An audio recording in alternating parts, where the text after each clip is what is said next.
Hello, everyone, and welcome to episode 92 of the All in Football Fantasy Premier League Show podcast. I am your host, the self-proclaimed FPL guru, Alex Rex, and joining me today are my usual suspects of Scott Williams, Barry Stokes, and Gracie D. How are you doing today, Barry? Shocking, to be honest, after bad performances by Swansea and obviously my game rank but life goes on. 57 points wasn't the best week for you. We had a good week the week before, not too bad, not too bad. You're still battling away, mate, in 12th place in the league, so still an outside chance of getting up at the top. Scott, happy Valentine's Day. Best day of the year. How are you doing? Great, mate. Yeah, really good. Looking forward to, I think after this, it's a bit of a self-care night, isn't it? It's a few candles lit, bubble bath, bit of a wax burner going, might do a face mask, might not. That's up to me. I'm an independent human man. Human man. I like that. Very nice. And I hope you have a lovely time. Thanks everyone for joining us. All in Football Pod, All in Football P, Twitter, Instagram, TikTok. Not done a TikTok in ages. Basically just Instagram. But Twitter, TikTok as well. I'm trying to get stuff up there. And YouTube. Also, YouTube, obviously. Don't forget to like our channel, subscribe to our channel, like our video, and let's give us 5 stars wherever you get your podcast from. Right, Manager of the Week. Big week for Ash Norris with Ashburton Grove, 93 points. Fantastic week. 2 transfers made, all paid off. Still got Salah sat on his bench, and we've seen photos of him in training yesterday. So could he be back? Could he not for the double game week? No one knows yet, but we do know that Trent Alexander-Arnold's out injured, so that's just made my season go even better.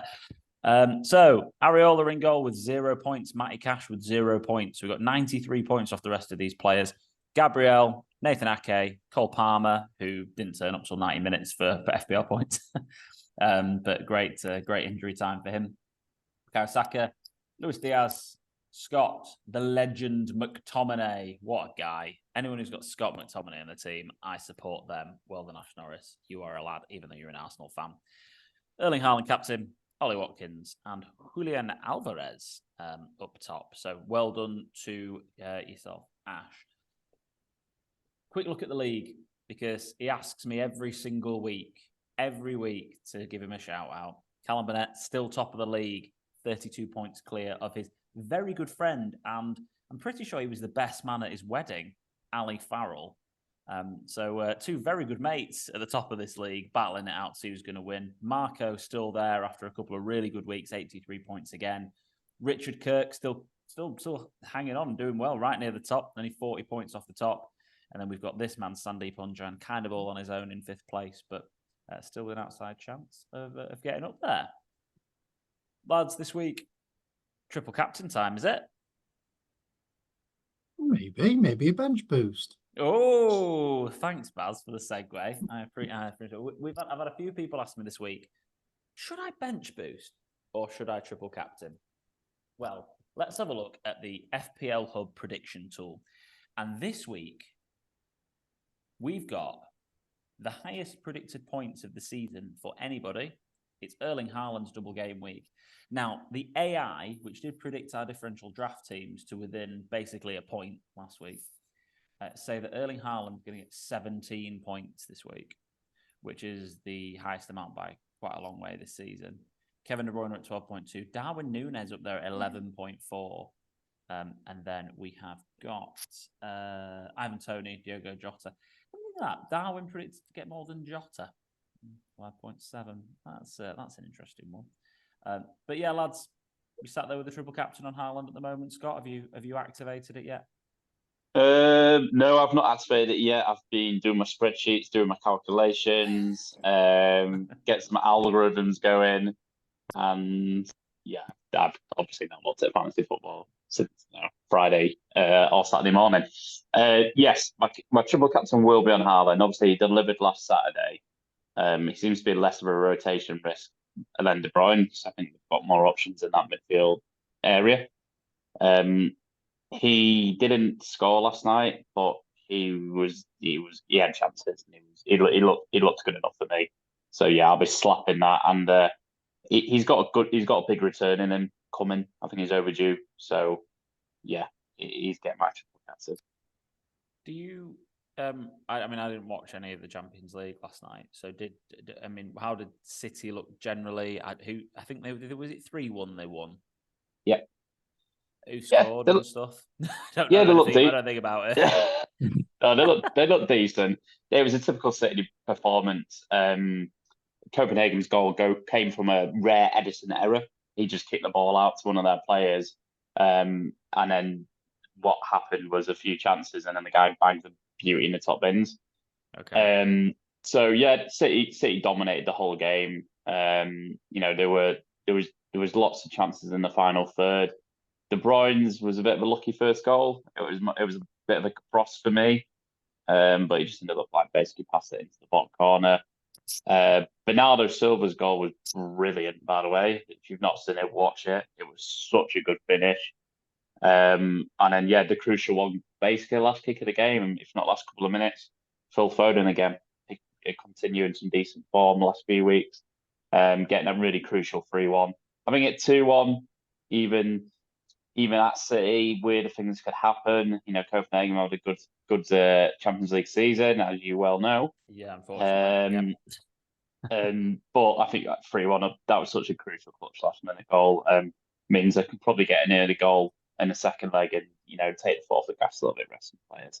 So from an FPL perspective, when you're holding 3 assets, it's good that they got that third goal. But yeah, look good, look decent. And like I say, Copenhagen not been an easy ground to go through this season, so it's a good result. So De Bruyne, Foden played 90 minutes. Foden did. De Bruyne, I'm not sure. Can't remember. Did because he set up Foden's goal. Okay, there we go. He did. Yes, okay. So just interesting with rotation and this, that, and the other. And it's a fantastic point. But it's really important. I don't think De Bruyne and Foden are either triple captain options, just for the pure reason compared to Haaland. That is just for purely the reason of rotation. Anybody tempted by looking at the Liverpool players? We're looking at some really good form at this very moment in time for Darwin and Jota, probably more in particular.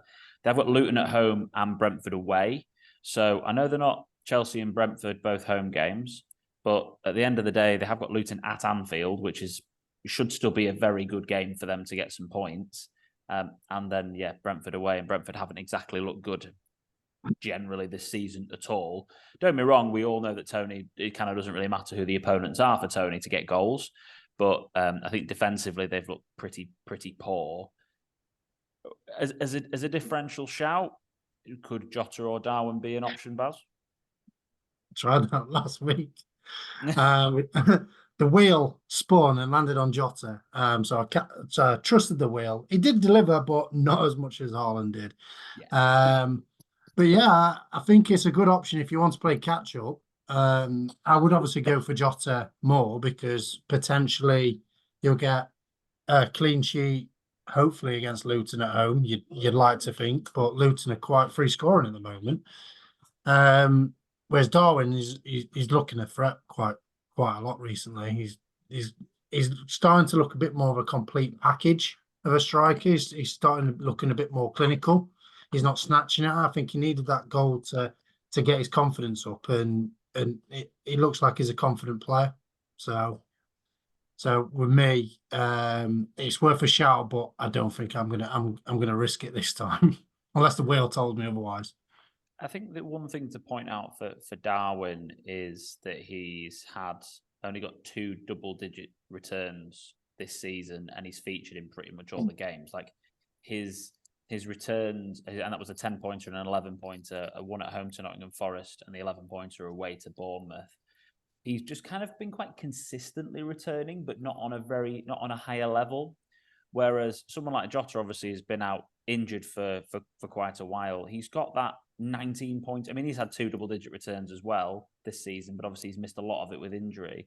But he has managed to get a 19-pointer in that Bournemouth away game, for an example, and then a 12-pointer against Bournemouth at home, apparently like smashing Bournemouth to pieces this season. but he seems to have the ability to have some larger returns. So, I think even though the points predictions are higher for Darwin than they are for Jota, Jota's form is better. And also those points predictions quite are based still on the expected stats as well. And we see this all the time with Darwin, don't we? It's funny. You see so many things about him, Darwin, as he's still being one of the most trolled players in the league, and this, that, and the other, and everyone, but he's done all these returns, this, that, and the other. In my opinion, one of the reasons why still he's one of the most trolled players in the league is because he's got all of these attacking returns, but he's in the position so many times. He should probably have double what he's got. And that's again why he's got the most expected points here. I suppose he's got a big return in him maybe one time. But yeah, I think it'd be Jota over Darwin. Scott, anything to add on the Liverpool front? Yeah, I just think it's too much of a risk. Game weeks like this can really make or break a season when you get a triple captain involved. If Salah was fit, that's a different story, different question altogether. I just can't see people going away from Haaland. Too much gamble this big game week. Good point from you there, though. If Salah, I don't think he'll ever get confirmed to start because I don't think that's something that Klopp would ever do. But let's just say, for example, it comes back and they say, look, Salah's fit. Would you be? And I'm not even talking about triple captaining because you think you'd probably have his minutes managed a little bit in terms if the injury wasn't great. And I think I think at the end of the day we've all concluded Haaland's triple captain and we can move on from that. But would you be ripping up your team to get Salah in for this double game week if he was confirmed fit? Not. For me, I'm trusting Jota. I'm happy with just that Liverpool asset personally. I don't think Salah's been. If Salah 2 seasons ago or whenever he was ridiculous, he's had a really good season this season. But when he was ridiculous, yes.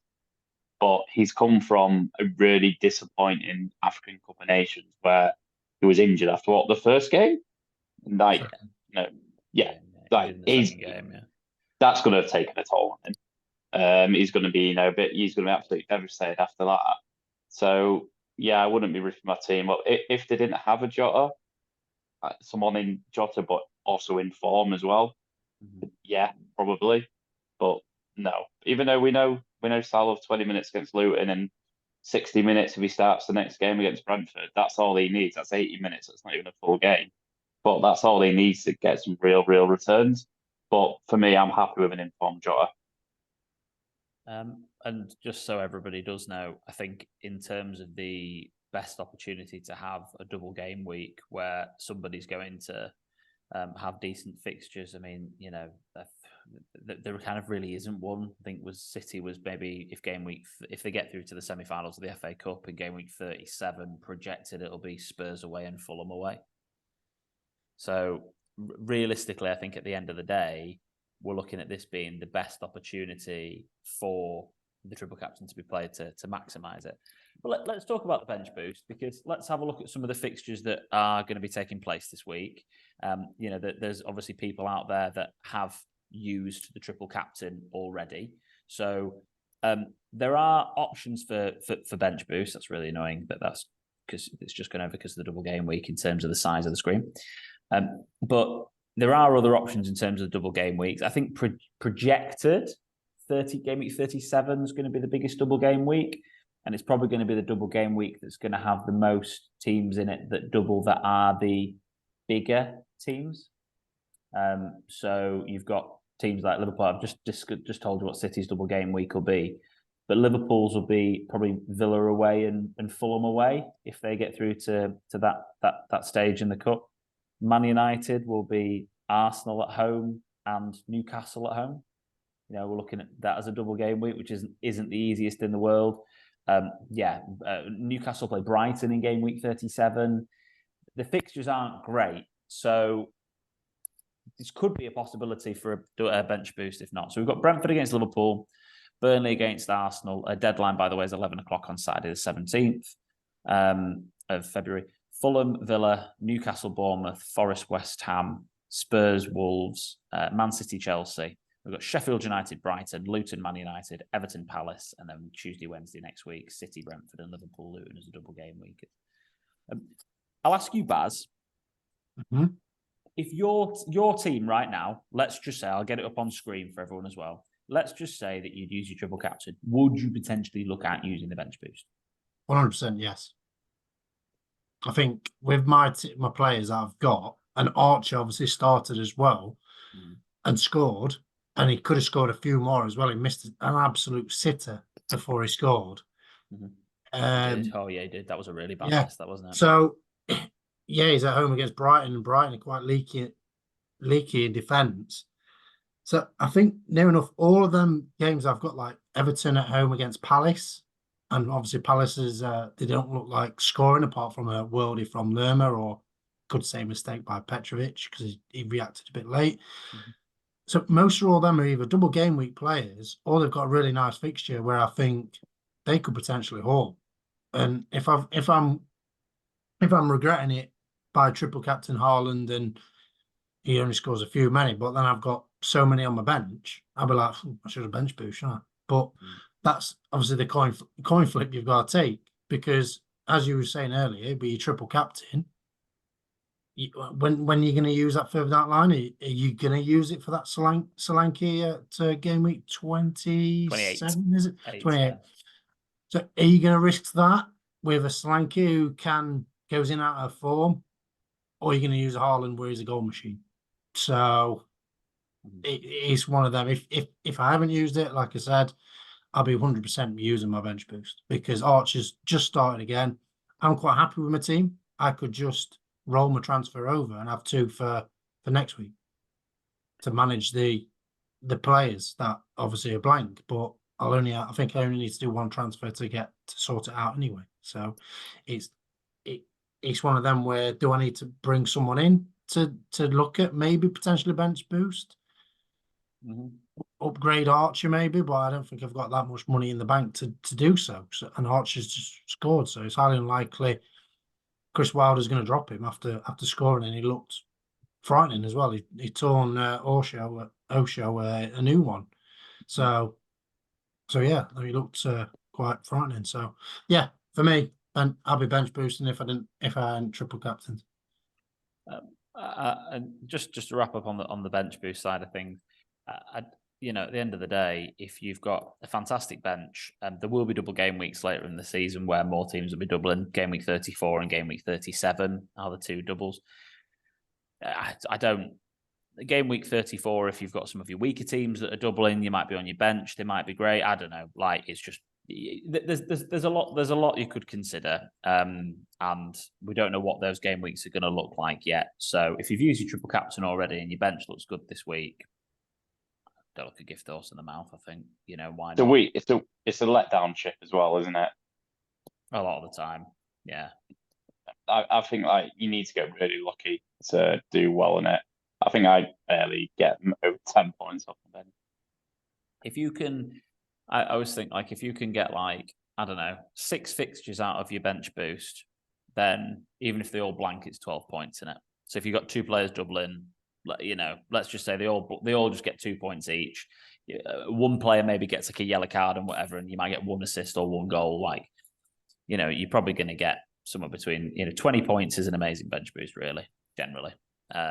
We've had a couple of games, and I think a lot of people have played FPL just last like 3 years, for an example, and like properly. And anyone who has, there's always been like a big double because there's been COVID cancellations and this, that, and the other, and it's all been a bit mental.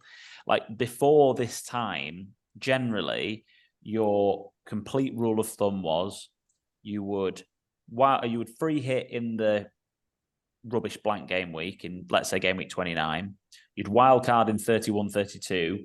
You'd bench boost in 34, and you'd probably triple captain 37 because those were the bench boost, triple captain in the double game weeks. You'd wildcard to set up for those 2 double game weeks, and you'd free hit in the blank. And that generally is the rule of thumb across a season of what you would do. So if you differentiate from that strategy, then that's cool. So, but yeah, there's not going to be like a massive double game. I think it was game week 37 last year was just insane. Like everyone doubled. It was just mental. I think the guy who won FPL got like a boatload of points. That might be the year before.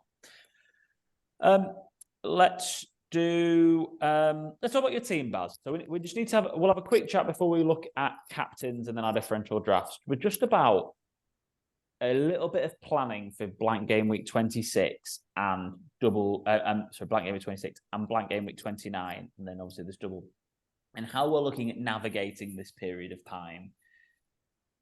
Are you pretty much set, Baz, on your free hit chip in 29? Yeah, I'm probably about 70% there, but it depends on if some of these players, some of these players that play in 29, I might go, oh yeah, I might be tempted to get them in. So with that, I've done like my own fixture ticker all the way across and marked it out, and I can share it with you guys if you wanted to. It's obviously my predictions on. I've gone on like a dark green for an easy game, and then like a dark red for a hard game, and put like a key next to it, and when to target certain players when they go on a good run. It's just easier for people to understand it there instead of constantly getting asked by Phil Allen every week, who shall I get in? Who shall I get in? Who's got a good run? And I've just done that and said, look, this is what I'm using. Use that. It's just a good guidance to go by.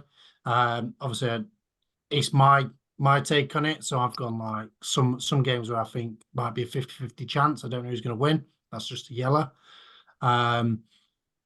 So with that, 26, as I touched upon earlier, I only need one free transfer anyway, but I'm probably going to roll my transfer this week anyway. So I've got technically 2 if I wanted to get someone else in who's going to potentially go on a good run, or maybe set myself up for 29, because I haven't really looked into it too much, but it's there in the background to know I can change some of my players to get into. And as you mentioned the last week about dead ending your team to 29, I could potentially do that on wildcard for 30. So that is a potential option. So I've not got anything set in stone, but I've got multiple plans out there that I could go either way. I think with the decisions now we're making in terms of who we're going to transfer in, we're kind of needing to make that call like sooner rather than later in terms of like who we can bring. So let's just say, for an example, right? If we pretty much know Man City are going to blank in game week 29, right? So but they've got a good run of fixtures before. It's really difficult to justify bringing in a City player this week unless it's like, maybe like a Foden who's on ridiculous form. Like you can't really justify ripping up your team for De Bruyne if you don't already have him. If you're then thinking about not free hitting in game week 29, because you've got a plan for that week, that game week ahead already. Like, so let's say Liverpool, for an example. If you were to bring in Darwin this week, how many players have you got blanking in game week 26? You've got to think about that. And then also you're bringing in a player who's almost certainly going to blank in 29 as well. So you're making transfers that mean that you're going to be backed into a corner in game week 26 and game week 29. A lot of people look at Darwin this week and go, I want him.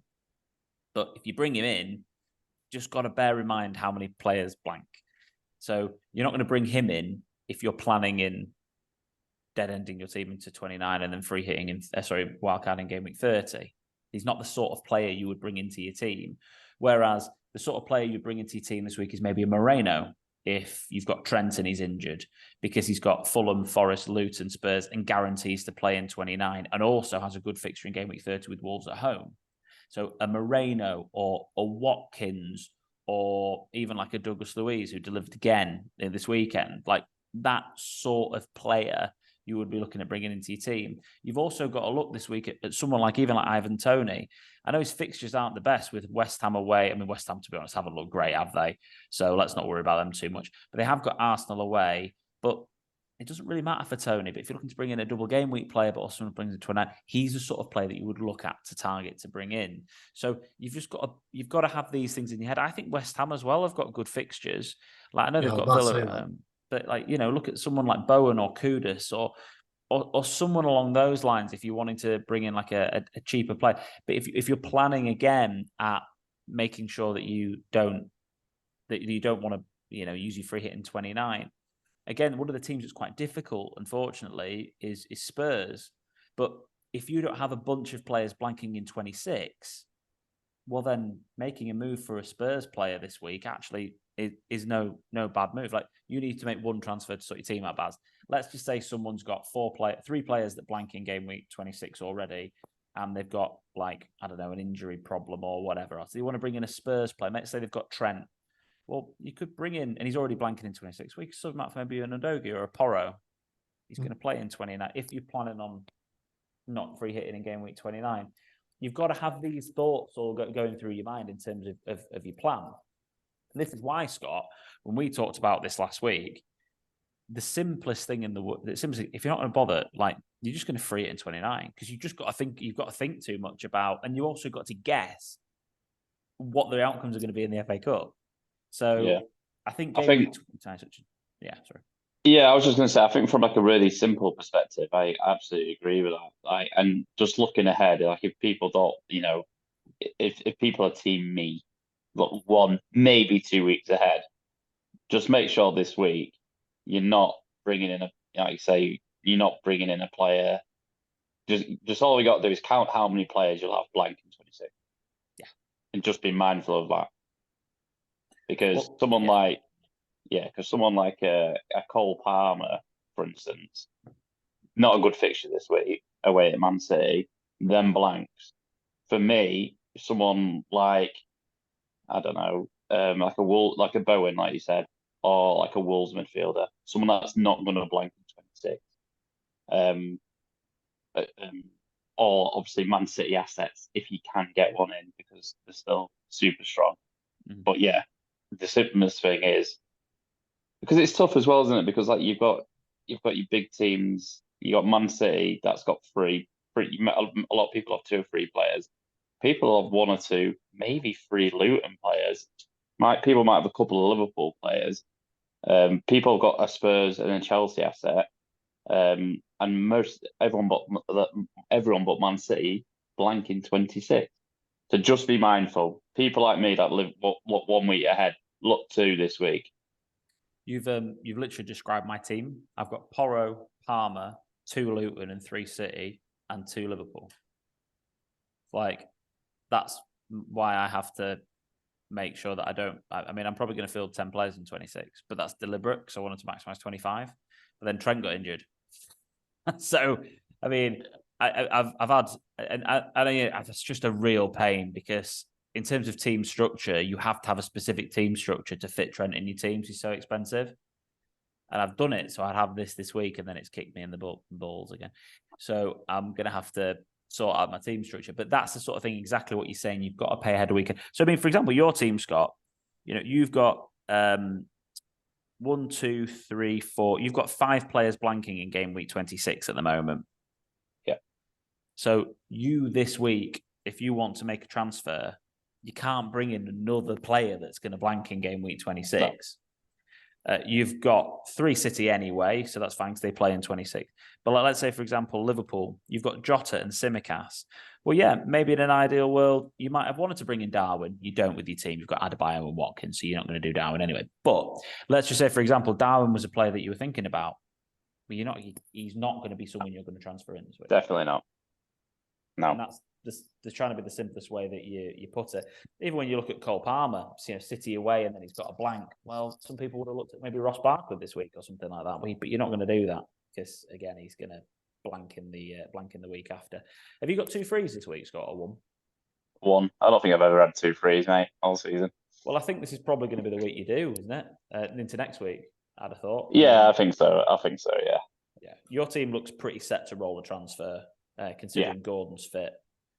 You're actually going to have, again, like a lot of people this week, you're going to have a pretty good bench. I mean, you're going to probably have, I'd have thought, Turner, obviously, because he's not playing, Robinson, and then you've got the decision of who you're going to bench in terms of defence between, you've actually got like a pretty good back 4. No, and I hate putting a back 4 out as well. Yeah, but the thing is, you have to play 3 up top. So why would you not play 5 in midfield?